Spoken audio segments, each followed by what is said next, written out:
damai ajaib. Di dalam jiwaku ada suatu sumber yang pancarkan pujian yang indah, lebih merdu dari kidung yang terindah. Jiwaku tenang dan senanglah. Damai. Damai, damai ajaib diberikan Tuhan dari sorga. Ku mohon kasih-Nya penuhi hatiku, agar ku dapat damai ajaib. Di dalam jiwaku ada suatu sumber yang pancarkan pujian yang indah, lebih merdu dari kidung yang terindah.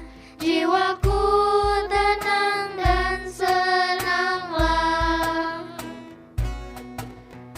Damai, damai ajaib diberikan Tuhan dari sorga. Ku mohon kasih-Nya penuhi hatiku, agar ku dapat damai ajaib. Damai. Damai, damai ajaib diberikan Tuhan dari sorga. Ku mohon kasih-Nya penuhi hatiku, agar ku dapat damai ajaib.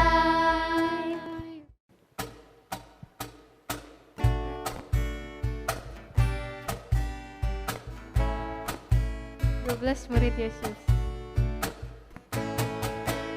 Mari kita menghafal ke-12 murid Yesus, Simon, Petrus dan Andreas, Yakobus, Yohanes anak Zebedeus, Filipus, Bartolomeus, Thomas dan Matius, Yakobus anak Alfeus, Tadeus, Simon orang zealot, Yudas yang menjual Yesus, dan Matias yang dipilih dengan undi. Mari kita menghafal. Mari kita menghafal ke-12 murid Yesus, Simon, Petrus dan Andreas, Yakobus, Yohanes anak Zebedeus, Filipus, Bartolomeus, Thomas dan Matius, Yakobus anak Alfeus, Tadeus, Simon orang zealot, Yudas yang menjual Yesus, dan Matias yang dipilih dengan undi. Selamat pagi anak-anak semua. Nah, setelah mendengarkan pujian, mari kita siapkan hati kita untuk berdoa dan mendengarkan firman Tuhan. Allah Bapa, kami sangat bersyukur karena Engkau telah memelihara kami sepanjang minggu ini. Kami mohon pengampunan-Mu atas dosa yang telah kami perbuat, baik dengan yang kami sengaja ataupun tidak sengaja. Bapa, kami juga mohon agar di masa pandemik ini dapat dipersingkat, sehingga kami semua dapat kembali beribadah bersama saudara-saudara seiman kami di Gereja Bukit Sion. Sekarang kami mau beribadah di rumah masing-masing. Tolong bantu kami untuk dapat fokus mendengarkan firman-Mu, dan dapat mengerti supaya kami dapat menerima banyak kasih karunia. Kami berdoa dengan mengucapkan syukur dalam nama Tuhan Yesus. Amin. Nah, hari ini kita mau belajar tentang generasi ketiga di dalam periode ketiga silsilah Yesus Kristus, yaitu Zerubabel. Sumber khotbah diambil dari buku seri 5 Sejarah Penebusan. Mari kita buka ayat pembukaan dan kita baca sama-sama. Matius pasal 1 ayat 12. Matius pasal 1 ayat 12. Sesudah pembuangan ke Babel, Yekonya memperanakan Sealtiel, Sealtiel memperanakan Zerubabel. Nah, untuk mengulang, silsilah Yesus Kristus di Matius pasal 1 itu dibagi dalam 3 periode, ya kan? Periode pertama dari Abraham sampai Daud ada 14 generasi. Periode kedua dari Daud sampai Yosia. Dan periode ketiga itu setelah pembuangan ke Babel, yaitu dari Yekonya sampai Yesus. Jadi tahun lalu kita sudah bahas itu semua sampai dengan Yosia. Dan di tahun 2021 ini kita mulai membahas periode ketiga. Ya. Nah, generasi pertama Yekonya dan juga generasi kedua Sealtiel sudah dibahas minggu lalu. Masih ingat Zerubabel itu siapa? Kalau kita lihat gambarnya di situ, sebenarnya Zerubabel bukan anak Sealtiel kan? Melainkan anaknya siapa? Anaknya Pedaya, yaitu adiknya Sealtiel. Nah, tapi karena Sealtiel meninggal dengan tidak punya anak, maka lewat hukum perkawinan Israel, adiknya Pedaya memperanakan Zerubabel untuk meneruskan silsilah Sealtiel. Ya, itu sudah dibahas minggu lalu. Nah, sekarang Zerubabel apa artinya? Artinya lahir di Babel atau keturunan Babel. Jadi ini menunjukkan bahwa Zerubabel lahir dan bertumbuh di negara Babel. Nah, Tuhan sudah berjanji bahwa setelah 70 tahun menjadi tawanan di Babel, Ia akan membawa umat Israel pulang ke kampung halamannya. Dan sesuai janjinya, maka Tuhan menggerakkan hati Kores, yaitu Raja Persia, sehingga mengizinkan umat Israel untuk pulang ke negerinya dan membangun kembali bait suci. Anak-anak, ini mengajarkan kita apa ya? Jika Tuhan berkehendak, Tuhan bisa menggerakkan hati siapapun kan? Raja Kores ini adalah raja bangsa kafir. Bangsa yang tidak percaya pada Allahnya bangsa Israel. Tetapi karena Tuhan menggerakkan hatinya, maka bangsa Israel boleh pulang dan malahan disuruh untuk membangun bait suci. Nah, titah atau keputusan Raja Kores dikeluarkan di tahun 538 SM. 538 sebelum Masehi. Tentunya orang Israel sangat bersuka cita kan? Nah, setahun kemudian di 537 SM mereka pulang. Anak-anak jangan bingung ya, terutama adik-adik yang lebih kecil. Kenapa ya? Setelah setahun bukannya tahunnya 539, kok malah 537? Ini karena tahunnya adalah tahun sebelum Masehi. Sebelum Masehi, SM, itu bahasa Inggrisnya BC, before Christ, sebelum kelahiran Kristus. Jadi kalau kita belajar matematika, sebelum Masehi itu seperti angka minus. Kalau semakin mundur ke kiri, angkanya semakin besar. Tetapi kalau maju ke kanan, kalau bertambah malah angkanya semakin kecil. Jelas ya? Nah, sekarang nomor 1. Zerubabel menjadi pemimpin bangsa Israel yang pulang dari Babel. Nah, ketika pulang, jumlah orang Israel ada berapa? Ada 49.897 orang dan juga 11 pemimpin. Dan dari antara 11 pemimpin, Zerubabel adalah pemimpin yang tertinggi. Bagaimana kita bisa tahu dia pemimpin tertinggi? Itu kalau kita lihat dari naskah aslinya. Di sana ada tambahan kata Ibrani im yang artinya bersama-sama dan juga dikasih tanda sambung. Jadi ini menekankan bahwa Zerubabel adalah pemimpin tertinggi. Anak-anak, yang pulang bersama Zerubabel kalau dibulatkan hampir 50.000 orang kan? Ini banyak atau sedikit ya?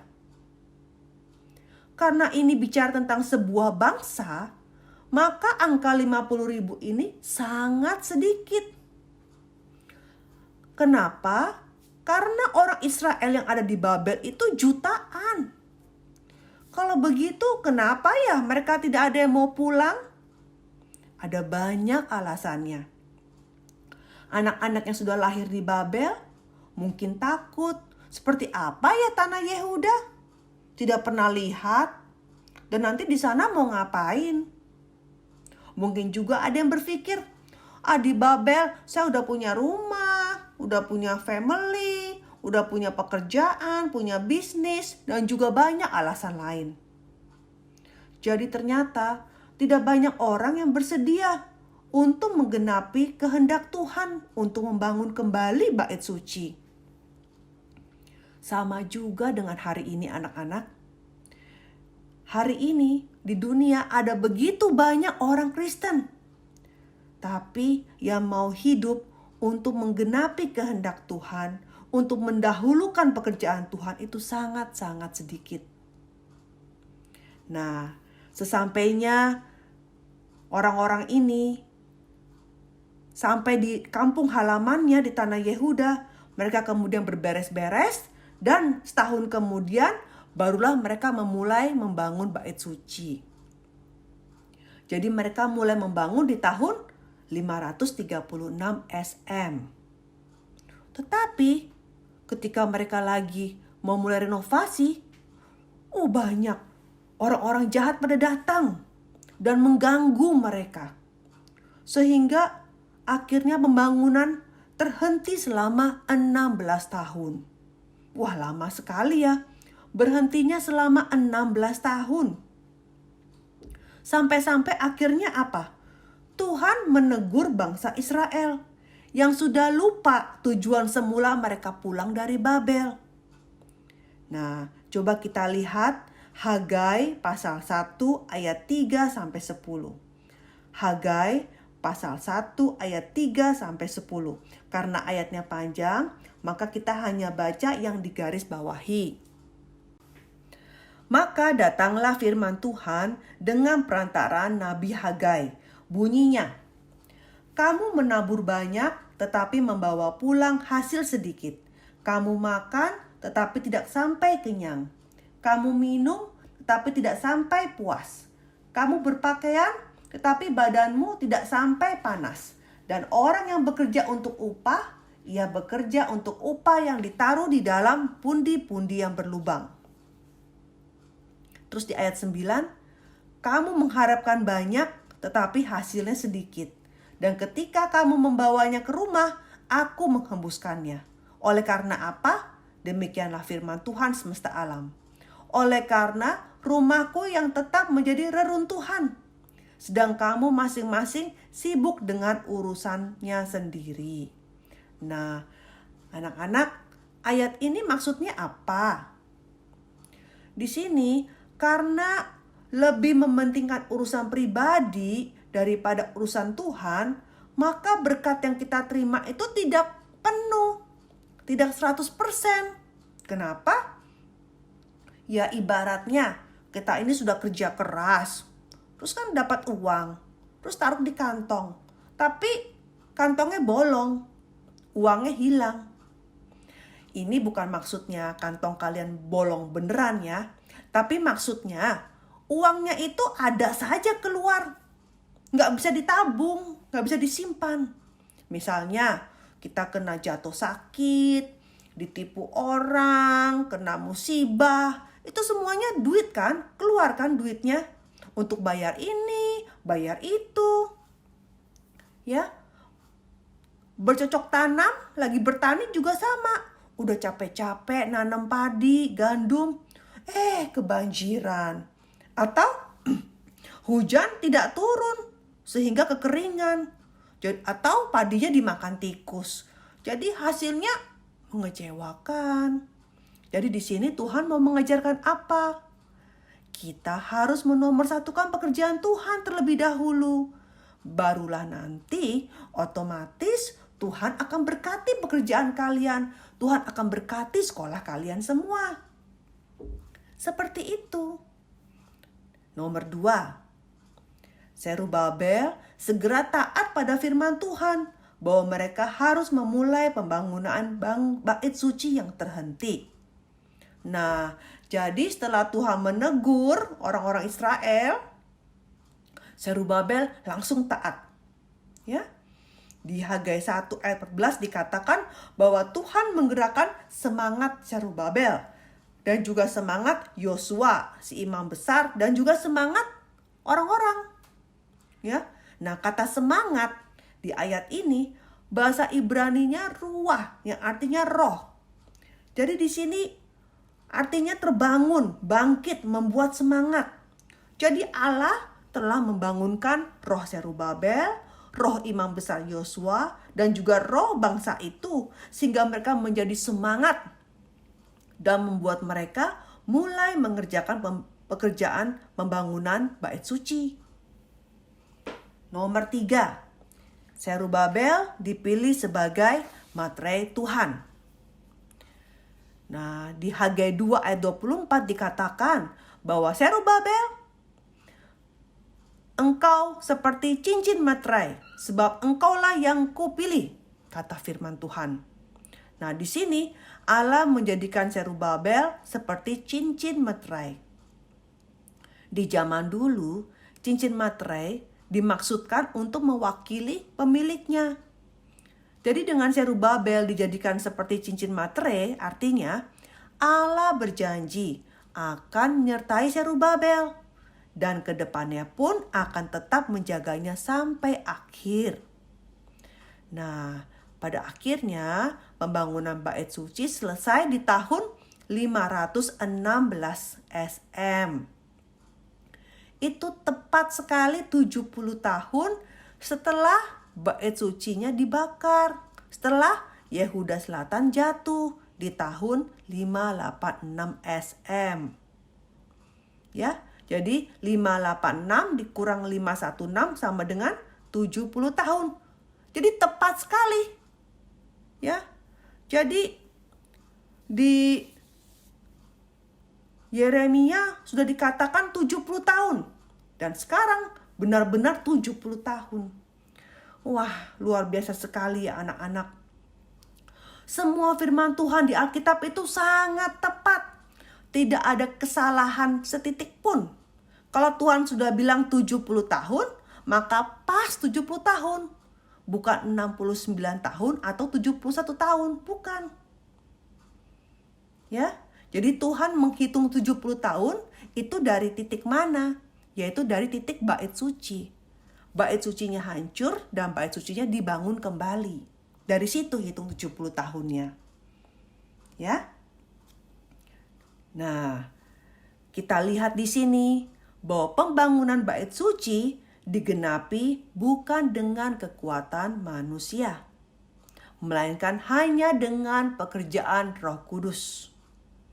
Jadi, kalian pun masing-masing haruslah menjadi bait Allah yang penuh dengan Roh Kudus dan juga dengan semangat Allah.